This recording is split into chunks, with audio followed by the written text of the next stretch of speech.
প্রতিটি সংসদীয় আসনে বিএনপির একাধিক যোগ্য এবং জনপ্রিয় প্রার্থী থাকা সত্ত্বেও প্রত্যক্ষে প্রতিটি মানুষকে নিশ্চয়ই মনোনয়ন দেওয়া সম্ভব নয়। ভিন্ন রাজনৈতিক দলের যারা ফ্যাসিবাদ বিরোধী আন্দোলনে আমাদের সঙ্গে রাজপথের সঙ্গী ছিলেন, এমন প্রার্থীকেও বিএনপি সমর্থন দেওয়ার সিদ্ধান্ত নিয়েছে। এই বাস্তবতার কারণে হয়তো কিছু সংসদীয় আসনে বিএনপি দলীয় প্রার্থী মনোনয়ন বঞ্চিত হবেন।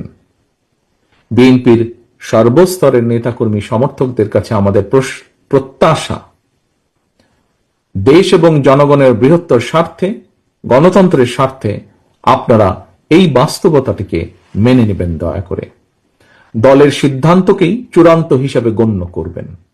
আপনাদেরকে আমি আবারও স্বাধীনতার ঘোষকের সেই কথাটি স্মরণ করিয়ে দিতে চাই, ব্যক্তির চেয়ে দল বড়, দলের চেয়ে দেশ বড়।